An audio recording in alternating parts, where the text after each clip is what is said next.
સમર્પિત થઈ જાય છે, એ જ્યારે સમર્પિત થઈ જાય છે ત્યારે પ્રશ્ન ઉભો થાય છે કે હવે સમર્પિત થઈ ગયો તું, તો હવે આ સમર્પણના કારણે તારા ભીતરથી ભક્તિ ખીલશે.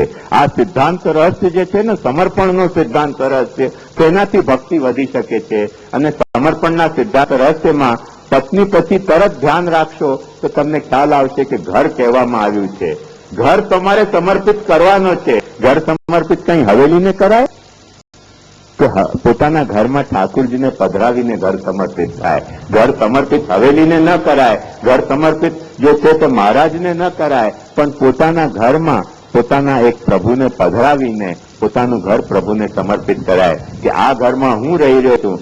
તમે આમાં નહીં બિરાજશો તો આ અંધકૂપ બની જશે, અને તમે બિરાજશો તો આ મારું ઘર નાનકડું ગોકુળિયું થઈ જશે કે જે આ ગોકુળમાં ભલે એટલો નાનો હોય, વૃંદાવન પણ હશે, યમુના નદી પણ હશે, ગિરિરાજજી પણ હશે, અને કુંજો પણ હશે, બધું જ હશે, અને ગોધન પણ છે, અને તમને નંદરાયજી પણ મળશે આ મારા નાનકડા ગોકુળિયામાં, અને યશોદા પણ મળશે, રાધાજી પણ મળશે.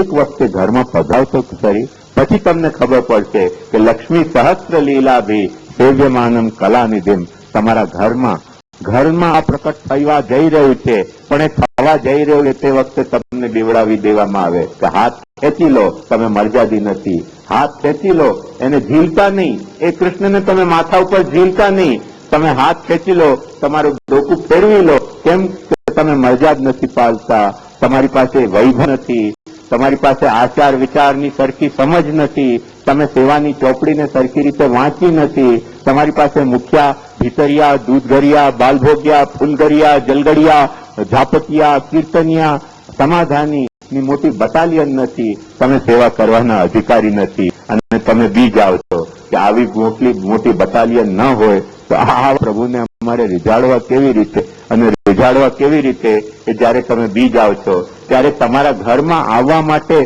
તૈયાર બેઠેલો પુષ્ટિ પ્રભુને તમે પાછા વિદાય કરી દો છો કે ના ના, તમે તો હવેલીમાં બિરાજો, અને તમે તો રાજસી વૈભવમાં બિરાજો, અમે શું સેવા કરી શકીએ, તમારી તો મહારાજ જ સેવા કરી શકે. પછી મહારાજ મછડીની સેવા કરતો રહે, પ્રસાદ વેચતો રહે.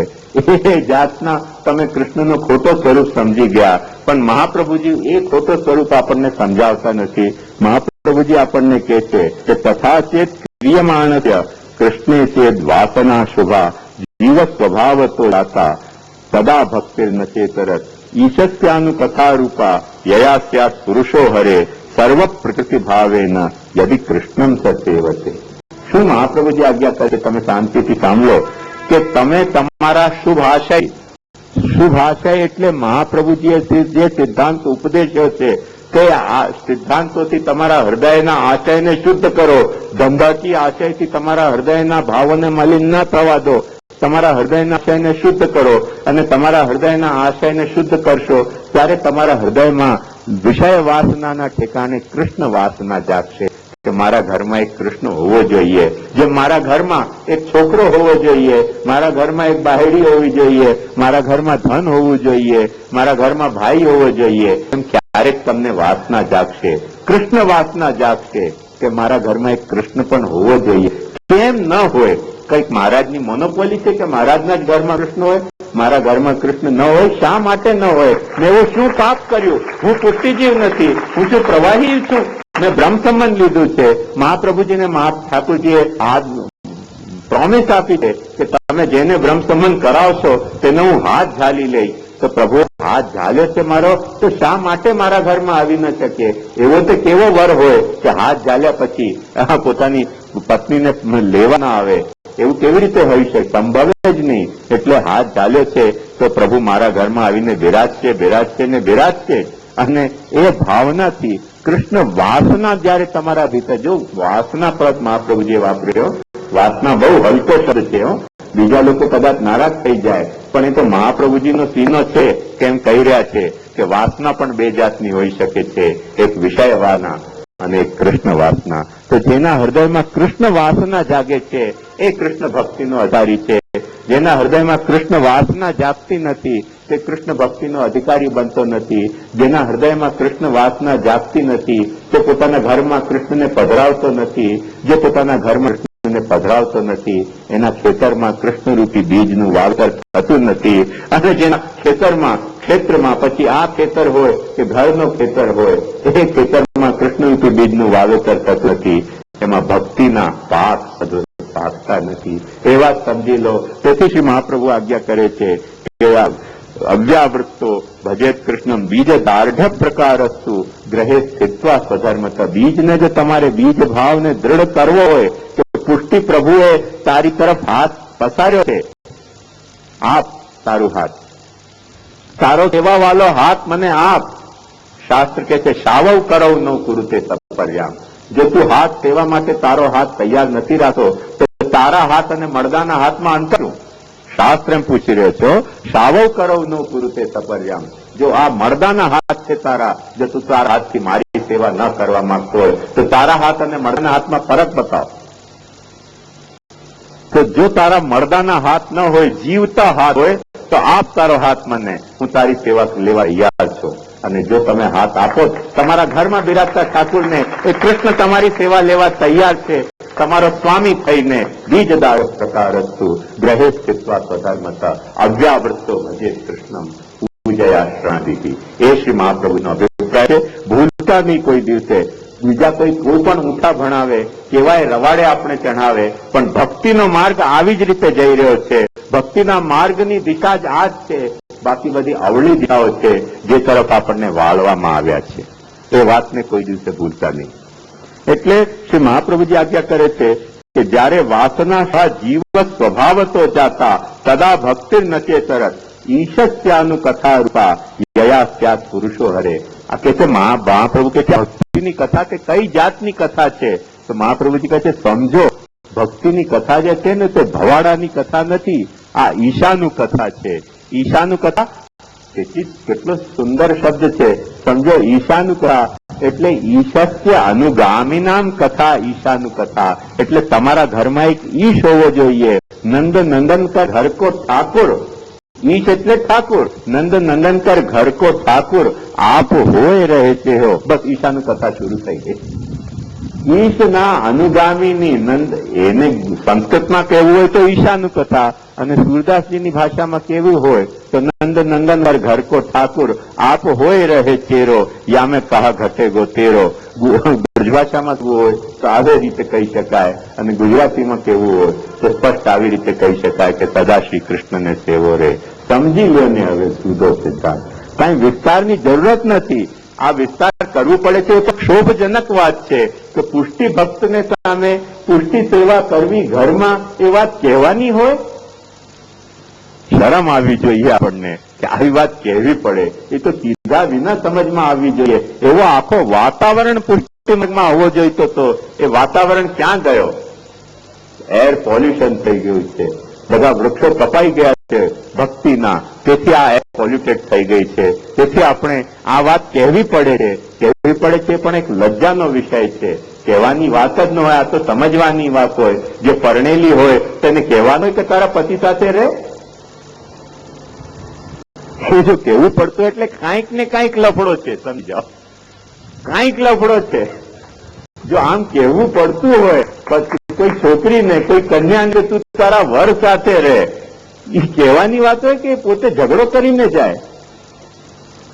એ ઝઘડો કરીને જાય. ભાઈ કેમ નથી જવા દેતા? બાપ કે ના ના તમારી બહુ વાલી દીકરી છે. કે છે ભાઈ તમે મને પરણાવી શા માટે? જો વાલી હતી તો નહોતી પરણાવી જોઈતી ને, કુંવારી રાખવી જોઈતી હતી, પછી તમારે ઘેર લે. હવે પરણાવી છે અને પ્રૌઢાપી દુહિતા યદ્વત સ્નેહા ન પ્રેષ્યતે વરે તથા દેહે ન કર્તવ્યમ વરસ પુષ્યતિ વાનિતા. બહુ વાલી દીકરી છે, બહુ વાલી દીકરી છે.